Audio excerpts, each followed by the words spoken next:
Hello, everybody, and welcome to episode 73 of Therapy Thoughts with Lindsay. I can't believe we're on episode 73, and as it has been for quite some time now, Randy Cash is there through the computer. Hey, over there. Hey, over there. I saw you in person the other day. It was kind of wild, man. It had been a minute. You did. Randy Cash, when you did, I mean, it literally made me cry. It did.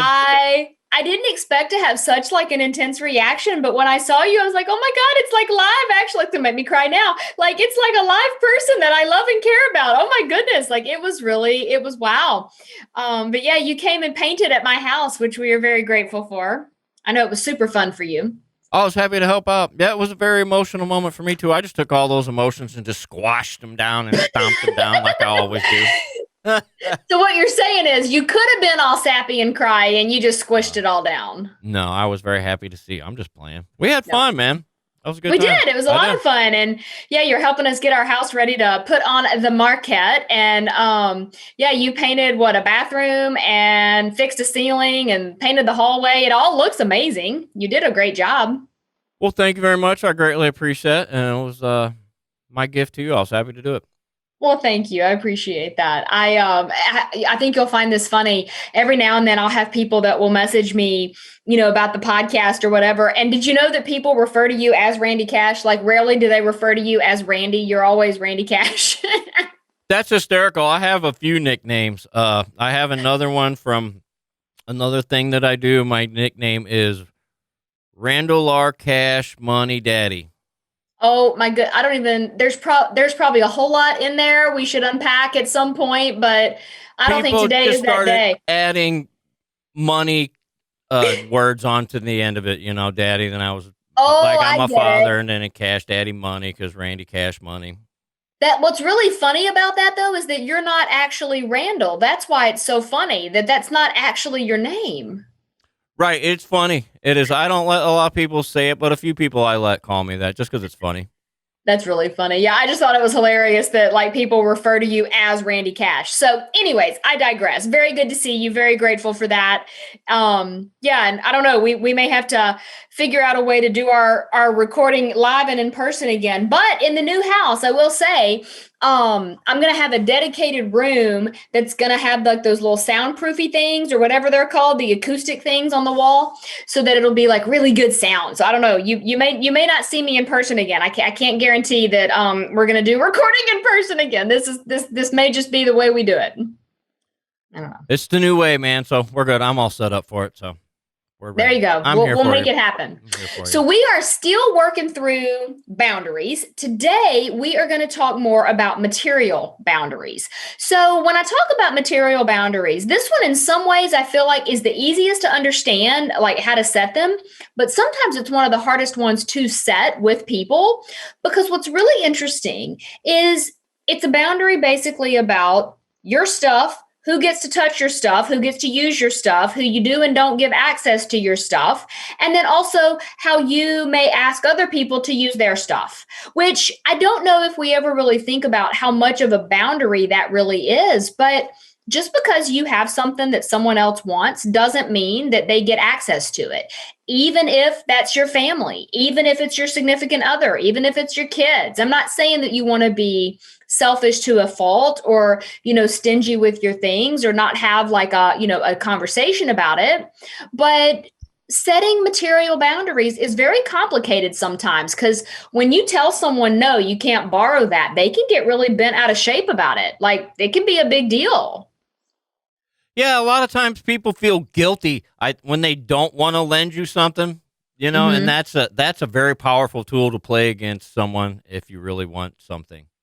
I don't really think we want to play a tool against No, that's what someone. I'm saying. Oh, That's something. If you're trying to borrow my snowblower, and I'm like, no, Lindsay, I don't really want to let you use my snowblower, mhm. but you're like, please, I really need it, and I feel Yeah. guilty, and I'm like, all right, fine, you can use my snowblower. Oh, I Sorry. see. Yeah, it's like we don't like to say no, especially if someone keeps pushing. I get what you're saying. Actually, I have a great example of this. So, this is going back a few years ago, but I had a carpet shampooer and lent it to a neighbor down the street.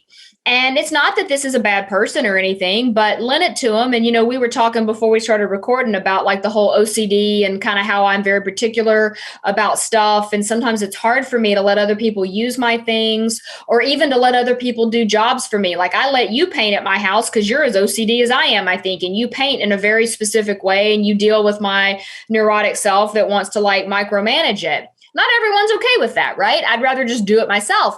Well, in this case, this person borrowed the shampooer, and when they gave it back to us, they said, "Oh, I ran out of the shampoo you told me to use, so I just used some stuff I had," which was the first like red flag.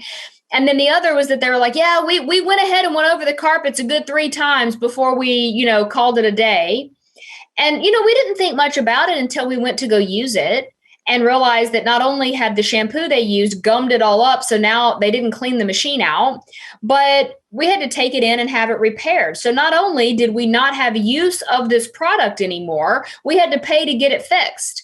And when we brought it to their attention, they didn't offer to help or, "Oh, I'm sorry," or anything, just like, "Oh, I don't know what happened. It was working fine at my house." And it's like, whoa, dude, like, hang on a second. And so, in a situation like that, we decided to set a boundary that we are just not going to lend expensive tools to this person. And not that long after that, maybe 6 months go by and they asked again, "Hey, can I borrow your carpet shampooer?" And we were honest. We're like, "Dude, we had to get rid of it. Like it ceased to work. It was going to cost more to fix than was worth it, and we don't have it anymore." And even then, there wasn't like really a personal responsibility for the whole thing. So that's an example of us having to set a really firm boundary of just saying, "No, you can't borrow that." And if they were to ask to borrow something else, I would think twice. And I'm not sure I would just be as lenient or as likely to say yes. And that sucks. But at the same time, just because I have something cool that they want to use doesn't mean they get access to it. It's not always easy to navigate that, though, especially when you're talking about interpersonal dynamics with people that you know in real life, be it a friend or a neighbor or a relative. Can I borrow your carpet shampooer? See, but here's the thing. I think you would take care of it because going back to what I said a minute ago, the reason I let you do work at my house is because I trust you to do it, right? I know you're going to take the same meticulous care that I would, right? And I think sometimes it's about that. Other times it is about being able to just say, it is okay even to look at someone and say, I don't feel comfortable with that. I have a certain way that I take care of things and I just don't like lending my stuff. Right. I mean, you can be very firm with it like that, or you can just sort of say like, "Oh, I don't have it anymore. Not gonna, don't have it to give, whatever." And I think sometimes it's important to be able to set that. But yeah, I mean, if you were to ask, I think that this is where I would go, okay, so Randy has always taken care of things when we've, used the same products for whatever reason. I don't worry that you would damage my stuff, so I would be willing to do it. But here's the other piece. If you did damage it, you wouldn't give it back to me damaged and then act like you don't know what happened to it. Yeah, we don't place a high priority on being accountable and responsible for your actions a lot of times. I mean, we do for some things. It's like I always say, we hold too high things that aren't important and things that are really important. We don't really hold that high priority for. Yeah. And, and it's one of those things. If you came to me and you said, "Look, I think I broke this. I did not mean to, but I don't really know what to do or what you want me to do. I don't want to mess it up further." Depending on what we were to find out, I might just look at you and go, "You know what? Thanks for telling me. I'll take care of it. No worries." Because again, you're accountable for your actions. You're telling me what happened and you're not kind of skirting it and acting like you didn't have anything to do with it, And I think so when we think about setting material boundaries, it's important to really dig into that and be like, okay, so is this someone I trust with my stuff? And if I don't, it is okay to set a boundary that says, "No, you can't have access to this." And I've run into this with clients before where, they're like, "Why is it that my stuff's always being returned back to me broken? Or why is it that everybody thinks they can just ask me if they can borrow my stuff?" And it's like, well, are you saying yes when you don't want to say yes? Because if you are, you're teaching people that it's okay with you that they ask. If you have that boundary, if you set a firm boundary and you say, "No, I'm not okay with that," then it gives them a very clear picture of what they can and can't expect from you. And the minute you say no, when you've been saying yes, it could bristle them. It could make them really upset at first because they're used to having that access. or if it becomes a one-way relationship where you're like, man, like they always borrow my stuff, but they don't usually let me borrow theirs, or maybe they don't have anything I want to borrow. It feels like I go buy the thing and then they want to borrow it from me. It's also okay to set a boundary there that says, no, you don't get access to this. I'm sorry. That's not going to happen. Yeah, everywhere in your life, you have boundaries. Basically, Mhm. I believe you teach people how you want to be treated. Does that, if that makes Exactly. any sense, you know? It does. Yeah. I tell clients that a lot. It's like, you setting a boundary teaches them what you are and aren't okay with. And if you're saying yes to things when you really don't want to be, that is an indication that you need to be taking some inventory. You need to be asking yourself, like, do I need to set a boundary here? Is this something that needs to be addressed? Now, that's talking about like maybe a neighbor or a relative or somebody that's maybe distantly connected to you. What happens when it's like your partner, somebody that you live with? Maybe it's your kids, maybe it's someone that lives in your house. Now, all of a sudden, your stuff is their stuff and their stuff is your stuff. And there's a lot of overlap. And so, this is where sometimes it's important to be able to set these boundaries or to say, you know what? I've seen how you treat your toothpaste tube. I'm not really on board with that. So, I'm going to get you your own unless you want to do it the way I do it. There are ways to sort of keep from arguing about things if it's really not a big deal. Or it's like, oh, I don't like how they take out the trash, or I don't like how they load the dishwasher, or I don't like how they vacuum the carpet. These can be a form of boundary setting that needs to happen, but you do have to ask yourself, like, is this a fight that I want to have? Like, if it's loaded, is that better than it being loaded your way?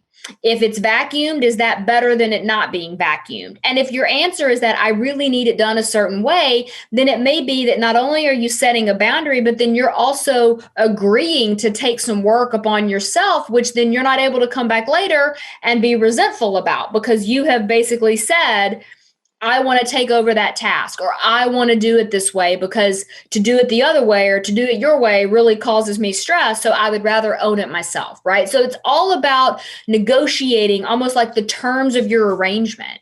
And when you live with someone, you're merging your life with theirs. And if those things are not on the same page, it can cause a lot of friction. It's the little things that just chip away and can really destroy your relationship, you know, so you really have to communicate about Mhm. those things. And if you can communicate about those and you get like a system going with your communication, then when something big rolls around, then you have a track record of good communication and resolving, you know, the little things. Absolutely. Like I'll throw myself under this funny bus at the moment and I'll just say, so like I'm very particular about how condiments are used and do you put the knife in the jelly and then put it in the peanut butter? And if you do, are you getting stuff all mixed up? And that drives me bonkers, or leaving crumbs in the butter also drives me bonkers. And it's like, so I have had to kind of check myself sometimes and be like, okay, is this really a fight worth having? And I've brought it to my wife's attention and I said, look, not that she really does these things, but I might say to her, like, hey, if you ever use this and then you use the spoon in this, could you just change spoons? That'd make me feel better. And she has a right to say, that just seems silly. I don't think I'm going to make the time to do that, which then I get to decide. So am I going to have my own jar of peanut butter or am I going to, just be okay with this cross contamination of peanut butter and jelly, which is probably not that big of a deal. But again, it's all about negotiating the terms. And material boundaries can get really complicated, especially if all of a sudden you start setting them and you haven't set them before. I used to have my own jar of jelly in a past relationship for the same reason, and I just did it on accident one time. Are And you then, serious? That's yeah, I swear funny. to God. And then one day, you now have your own jar of jelly. I was like, okay. That's It funny was funny. because It they was were cross hysterical. contaminating it Yeah. with stuff. And it was a complete accident. That's really funny. And this is also why I say you get me because these little things, like I talk about the clinical side of like the intense symptoms of OCD, but these are some of the ways that it shows up that can really irritate a person, where if I'm sitting there and picking at everything they do because they touched the mayonnaise with the mustard spoon or whatever, or mustard knife or whatever it is, that could really irritate someone. So this is where you also have to be really self-aware around, okay, which boundaries are worth talking about in terms of these little things and which ones are just sort of part of living with someone and being in the same relationship with them, knowing that you're not always going to line up on the same things because not everything is worth fighting over.